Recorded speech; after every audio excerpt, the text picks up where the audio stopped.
Hi, hier ben ik weer en we gaan het nu hebben over kaart 24, het hart. Ik vind het echt een van de meest mooie, leuke kaarten. Ook omdat het natuurlijk gaat over, over de liefde. Het is echt een liefdeskaart. Het heeft heel veel te maken met hoe mensen met elkaar omgaan. Maar ook met dat je de ware hebt gevonden. Of in ieder geval dat je super verliefd bent of nog steeds verliefd bent. Of dat je dus echt de liefde van je leven hebt ontdekt. Het kan ook gaan om werk, hè? Dus het is ook natuurlijk zeg maar waar je hart ligt, waar je ziel ligt. Dat je werk hebt gevonden wat je hartstikke leuk vindt. Het kan eigenlijk op alle soorten thema's gaan in je leven waar je de vraag over hebt. In ieder geval ga ik het met jullie hebben over kaart 24, het hart. En omdat ik ooit eens begonnen ben met de mail ga ik daarom zeggen wat er op de mail staat. Het kan zijn dat jij daar ook mee werkt met de mail in plaats van Gilded Reverie. Of dat je met beide werkt, weet ik niet. Ik ben op een gegeven moment vrij snel overgegaan op Gilded Reverie. Maar ja, ik ben natuurlijk in het begin wel begonnen met deze. Al moet ik wel zeggen dat ik na 2 maanden, toen ik eenmaal die kaarten zag, na 2 maanden dacht ik van, nou, ik weet het wel, ik ga met die kaarten verder. Maar dat is gewoon persoonlijk, weet je wel. Ik heb wat meer met die andere kaarten. Het is natuurlijk allemaal Lenormand, het maakt allemaal niet uit. Het is maar net wat jou aanspreekt. Oké, het hart. Nou, wat staat er op het hart? Op het kaart van het hart is een hart te zien, omringd door gele en rode rozen. Of roze rozen eigenlijk, in dit geval. In het medaillon staat een harteboer. Je ziet hem al, met een hartje erin. Het is een rode kaart, dat zie je natuurlijk ook al. Dus op zich is dat wel leuk. De liefde en het hart. En hart is natuurlijk altijd rood, dus een rode kaart. Het is een zeer positieve kaart. Dat wil ik je ook wel even erbij zeggen. Het is echt een hele positieve kaart. Het is ook wel leuk om het daar nu over te hebben, want de muizen waren best wel negatief. Ik hou niet zo van het woordje. Maar deze kaart is gewoon, die springt er echt uit. En dat is Love is in the air. Dus, en voor de rest, het is dus een zeer positieve kaart. Het hart wordt gebruikt als persoonskaart, dat ook. Het duidt aan een man met sterrenbeeld, vissen, kreeft of schorpioen. Waterteken. Nou, even het onderscheid maken tussen zeer positief, positief als kaart, hè. Gematigd positief, gematigd negatief. Nou, deze kaart valt in de categorie zeer positief. Het is een hele sterke kaart. Dus deze kaart, als jij dus met de mail werkt, die werkt ook met zeg maar negatieve en rode en zwarte kaarten. Dus als deze kaart valt bijvoorbeeld in je grootlegging of wat dan ook, de kaarten die eromheen gaan, die worden zelf ook een beetje positiever. Ook al zijn ze negatief die kaart, of negatief de kaarten die eromheen liggen, betekent als deze kaart eromheen ligt dat die andere kaarten sowieso positiever worden. Dus ietsje minder zwaar, zeg maar. Deze kaart blijft positief. Als hij zo ligt, hè, ik werk ook met de kaart andersom. Als hij zo ligt, blijft hij gewoon positief. Dus deze kaart laat zich niet beïnvloeden door de kaarten die eromheen liggen. Met wat negatieve kaarten blijft deze kaart zeer positief. Dat sowieso. Het behoudt zijn positie. Het hart staat voor de liefde. Een liefde die heel veel betekent voor jou. Een liefde waarvoor je echt blij van wordt, laat ik het zo zeggen. De kaart kan ook staan. Ik moet zeggen, daar gebruik ik mezelf niet voor. Dat voor geheime minnaars. Ik gebruik de Expanded Lenormand, dus daar heb je een... dat kan je werken met de vrouwen en de mannen, zeg maar. Dus ik gebruik hem niet als voor geheime liefdes of minnaar. Hij kan ook staan voor flirten, dat is ook hartstikke leuk. Kunnen de vogels ook voor staan, maar ook zeker deze kaart. Dus dat wel. Maar goed, als jij ermee wil werken, als je zegt tegen elkaar van joh, staat het ook voor minnaars of minnaressen of wat dan ook, dan kan het op zich wel. Mooie kaart, Gilded Reverie, heeft er gewoon heel wat moois van gemaakt. En Gira Moschetti zeker, dat is dus de tekenaar. De liefde. Nou goed. Het kan ook zijn, werk je met de kaarten andersom. Het kan ook zijn dat als die zo komt, dat het juist de liefde er juist niet is. Of dat diegene onbereikbaar is. Waar het ook voor kan staan, is dat juist degene wel jou leuk vindt. Maar dat hij niet weet hoe hij jou moet krijgen. Of dat hij denkt van, gaat me toch niet lukken. Ik moet wel zeggen dat meestal te maken heeft. Want dan denk je natuurlijk van ja, maar hoe weet ik dat nou, weet je wel? Hoe weet ik nou of hij me wel leuk vindt of niet leuk vindt? Dat is vaak zo, en daar zal ik nog een filmpje aan wijden. Als jij de kaarten gewoon heel lang gebruikt, dus de normaal kaarten, veel mee werkt, dan op een gegeven moment ja, krijg je gewoon dingen door. En dan is dit gewoon een steuntje, maar dan krijg je het gewoon door en dan krijg je het ook door. En zeker als de kaarten natuurlijk erbij liggen, maar sowieso is het een soort alles weten. Dat je dan doorkrijgt van, oh, hij vindt me wel leuk, alleen hij weet niet hoe hij het moet doen, zeg maar. Hij heeft daar niet zoveel hoop op, zeg maar. Maar dat zijn allemaal dingen die naarmate je de normaal legt, dat ga je op een gegeven moment zelf ook ineens ondervinden. Van, oh, dit is een soort alles weten. Dus wat je doorkrijgt, zeg maar. Maar in principe staat hij dus zo voor super leuk en zo voor minder in dat geval. Maar we gaan even vanuit gewoon lekker rechtop staat. Wat ook kan, dat is leuk hè, want als je natuurlijk een werkgerelateerde vraag hebt, hè, heel veel stukken liefde en zo, maar het kan ook werkgerelateerd zijn, dan komen die plannen uit, dan heb je een doel voor ogen, dan denk je ja, dit is het werk wat ik heel graag wil doen, daar ligt mijn hart, daar ligt mijn passie. Daar kan natuurlijk ook voor staan, hè, wat ik net al zei met de thema's. Of er komt een einde aan een probleem. Dit is echt een kaart die positief in het kwadraat is. Dus een hele mooie kaart, moet ik wel zeggen. Ik vind het altijd leuk als ik hem trek. Voor mezelf, voor anderen, maakt niet uit. Nou, het hart in je dagelijks leven. Trek jij het hart met de zwarte kaart eromheen, heb ik eigenlijk net al gezegd, of andersom, dan is de kans groot dat de liefde je niet kan bereiken op de een of andere manier. Dus op een of andere manier is er een blokkade. Ga voor jezelf bedenken van wat kan die blokkade zijn. Je kan daar op zich ook kaartjes voor trekken. De spirituele kaartjes zijn er heel erg goed geschikt voor. Dan kan je wat dieper gaan op de materie. Als het voor een klant is sowieso. Dat zegt de klant, waar ligt mijn blokkade? En dan kan je dat soort kaartjes ook gebruiken voor, om daar verder op in te gaan. Dus je kan altijd kaartjes erbij gebruiken van een ander deck. Het kan ook zijn dat je jezelf aan het boycotten bent. Hè? Maar het is vaak zo, joh, als je zo denkt, ja, dan kan er ook niks op je pad komen.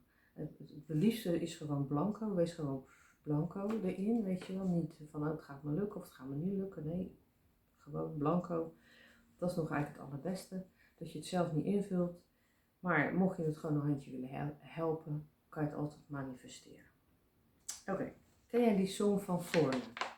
Van I wanna know what love is, want you to show me. Nou, op zich natuurlijk lekker uit nummer, mooi nummer. Als ik hem mooi vind, ik hem eigenlijk altijd wel mooi. Beetje droevige tekst in dit geval. Maar het is eigenlijk zo dat de Foreigner zanger die zingt over van, die wil die liefde hebben, het is hem nooit gelukt. En hij wil eigenlijk dat het nu wel gaat lukken en dat jij degene bent die hem daar gaat helpen. Want hij wil jouw liefde hebben. En tenminste even zeg maar gezegd dat het voor jou gezongen is. En hij kan sowieso die liefde nooit krijgen. Dus eigenlijk zielig, slachtoffer, bla bla bla. Nou, dan kan het zijn, en dan heb ik het even over die blokkade waar ik het net over had. Dat je kan het wel heel graag willen. Maar als jij niet genoeg liefde voor jezelf hebt, dan kan de ander er ook niet bij komen bij jou. Want dan is de basis niet goed op de een of andere manier, weet je wel. Als jij zorgt dat jij eerst de liefde voor jezelf hebt en daarna dat die basis dus goed is. Want hoe kan hij van jou houden of om jou gaan geven of jou gaan bellen of interesse in jou gaat tonen of energie in jou gaat steken als jij zelf geen energie in jezelf steekt. Het kan ook om klanten gaan, hè, die je hebt en die denken van ja, waarom gaat het niet of wat is er aan de hand? Zou dit een van de redenen kunnen zijn? Dus je kan het ook meenemen in je klantenbestand. Maar het kan ook voor jezelf gelden natuurlijk. Nou, het was een heel verhaal. Niet het. Alleen zal ik zo even kijken of ik alles gezegd heb. Ja, goed hè. Er zijn een aantal mensen die zeggen van ik heb een liefde, dat is echt liefde. Maar dan blijkt dus eigenlijk naar de hand dat ze best wel een probleem mee hebben. En het kan dat ze zeggen ik krijg er niks voor terug. Maar ja, ze hopen altijd, hij verandert, dat hij wel verandert op de een of andere manier. Dat hopen ze altijd. Het kan jarenlang zo duren en vaak gaat dat niet om. Het heeft wel vaak te maken met communicatie en dat soort dingen. Maar ook met zelfliefde. Hè? Het kan ook zijn dat de ander al een relatie heeft. En dan is het van, zijn er een aantal klanten die bij mij komen die dat hebben.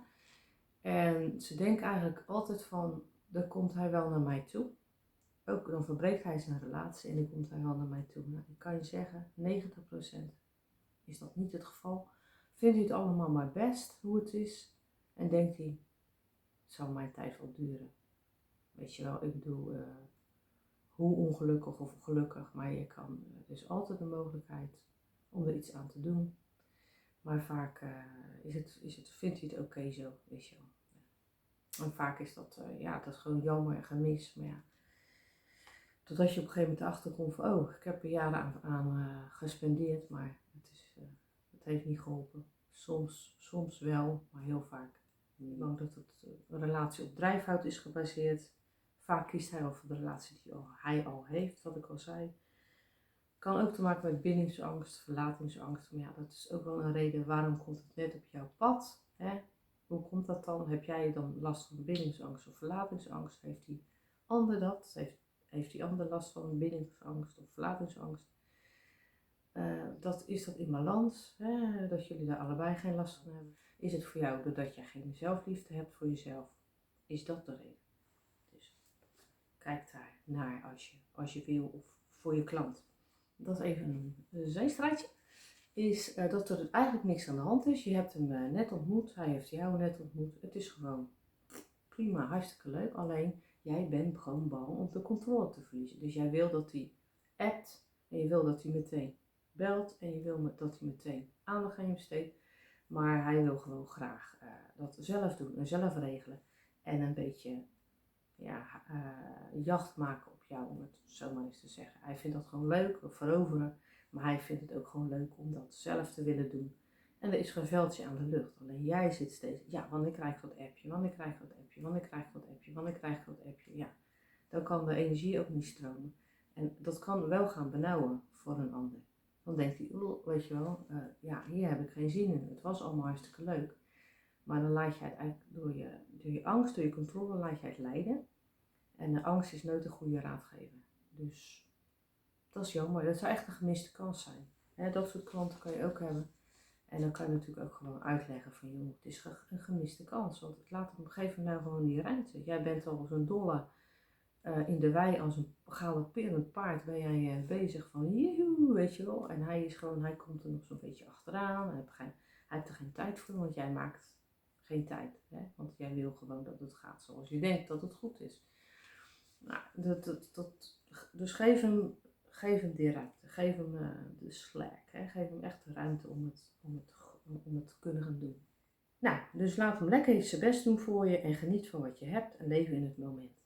Dat is belangrijk, het leven in het moment. Hè? Edgar Tolle, we hebben je weer. Wat is jouw belangrijkste liefde? Noem het. Kom je erop dat jouw belangrijkste liefde jouzelf is? Schoot dat door je hoofd? Had je dat opgeschreven? Bedacht je dat? Dat de belangrijkste liefde, dat jijzelf bent. Weet je wel? Ik bedoel, is dat door je hoofd geschoten of niet? Als jij jezelf de liefde kunt geven, dat een ander dan pas zijn liefde aan jou kan geven. Is dit waar jij al over hebt nagedacht? Oké, neem het mee of neem het niet mee. Kan ook, wat je wil. Dat is gewoon de liefde. En ook de zelfliefde hoort daar natuurlijk bij. Die vergeten we altijd. En daarom wil ik daar gewoon extra aandacht aan geven. Ja, oké. Tip. Jij staat op nummer 1 en dat is geen egoïsme. Dat is de liefde voor jouzelf. Doe je dat al? Nou, maak jij tijd voor jezelf. Hoe kan je tijd voor jezelf vrijmaken? Misschien vind je het wel een beetje dat je denkt, oei. Als ik zeg van, nou ja, maak een uur voor jezelf vrij per dag. Dat zou ideaal zijn. Het kan zijn dat je denkt, oh, de tijd heb ik niet, bla bla bla. Begin gewoon met 5 minuten. Doe het in hele kleine stapjes. Dan kunnen je hersenen eraan wennen. En dan kun je op een gegeven moment ook gewoon echt de tijd voor jezelf vrijmaken. En dat je ook denkt, ja, dit ben ik waard, weet je wel. Begin gewoon met 5 minuten. Nou, dan doe je 5 minuten even tijd voor jezelf maken. En dan begin je die week daarop bijvoorbeeld met 10 minuten tijd voor jezelf vrijmaken. Zo kan je gewoon langzaam op een gegeven moment naar een uur gaan. En ja, heb je daar ook gewoon dat je denkt, ja, daar heb ik vrede mee en dat vind ik fijn. En dan ga je ook de waarde er echt van inzien. Want hoe meer jij van jezelf houdt en hoe meer stabieler jij bent en hoeveel meer tijd jij voor jezelf kan vrijmaken. Al is het een uur per dag, dat is echt me-time en dat is echt heel belangrijk. Kan je ook weer de liefde aan anderen geven. Het is natuurlijk een wisselwerking, weet je. Nou, hoe doe je dat? Weggaan met vriendinnen, dat kost natuurlijk meer dan een uur, dat weet ik wel. Even in dat boek duiken, dat kan natuurlijk altijd. Of de wandeling maken, mooie tekening afmaken die je al een tijd geleden hebt gemaakt en af wil maken. Dan kan je weer opladen. Echt super belangrijk. De persoonlijkheidskenmerken van het hart.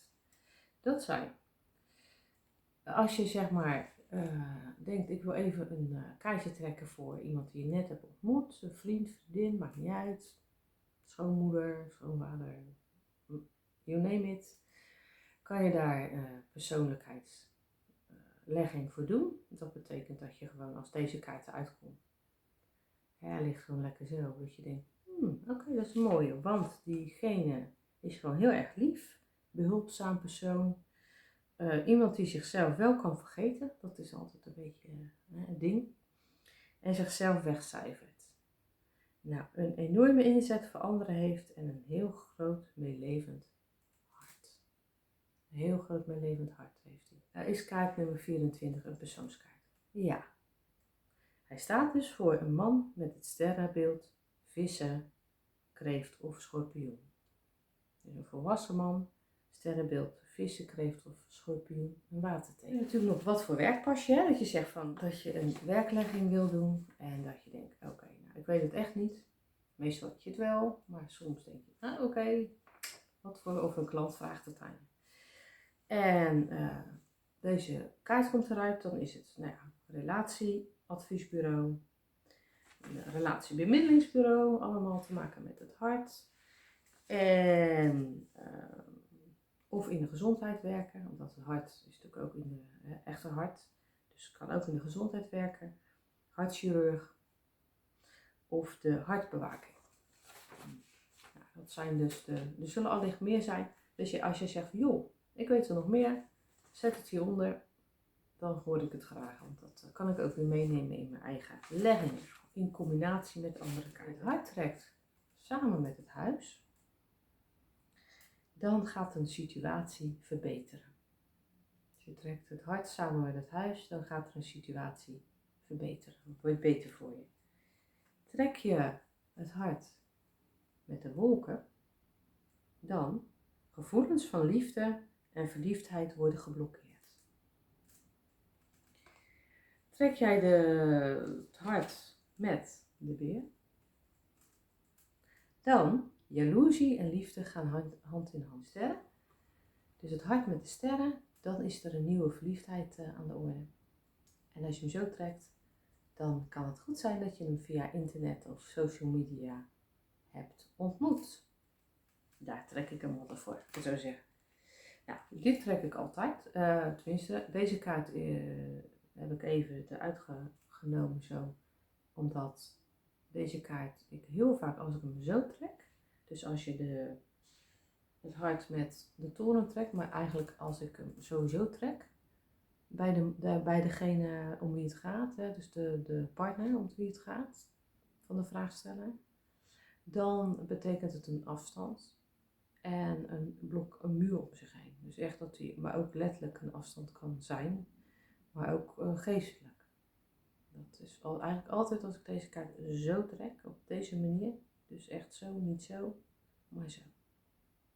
Dus dan is er een afstand. Dat was kaart 24. Als er nog meer over te vertellen zijn, wie weet heb jij zelf wel een, dat je zegt, joh, dat heb jij nog niet behandeld. Of dat kan je ook gebruiken ervoor. Want ik leer ook nog elke dag natuurlijk door. Logisch, altijd, dat zal altijd zo blijven. Dus misschien heb jij wel een tip voor mij. Dat zou ik ook leuk vinden. En de volgende keer gaan we het hebben over de ring. Ook een hele leuke, mooie kaart. De ring. Ook te maken met ja, dat het goed is, relaties, of werkrelaties of wat dan ook. Dat is goed, echt. Het kan ook gaan om, zelfs om contracten, zeker als de 27 ernaast ligt of 26 ernaast ligt. Dus het is een hele mooie kaart, de ring. Ook een leuk plaatje met een soort, ja, wat zal het zijn, robijn. Maar in ieder geval, daar ga ik het over hebben. Mocht jij nog een vraag hebben over de kaart die ik net heb behandeld, kaart 24, het hart, zet hem maar hieronder, dan zal ik het beantwoorden. En dat je denkt, nou nee, ik heb nog een vraag over kaart 25, dat kan ook. Nou, mocht je een vraag hebben, dan geen een vraag in die zin dat het echt over de kaart zelf gaat, echt een vraag over deze kaart zelf, dan hoor ik hem heel erg graag. We zijn net 2020 in, dus ik wens jullie allemaal een heel mooi 2020. 2020 is een super mooi rond getal. Er gaat gewoon heel veel gebeuren. En het zou heel fijn zijn als het ook voor jou gaat gebeuren. Nou, in ieder geval, leuk dat je hebt gekeken. En tot de volgende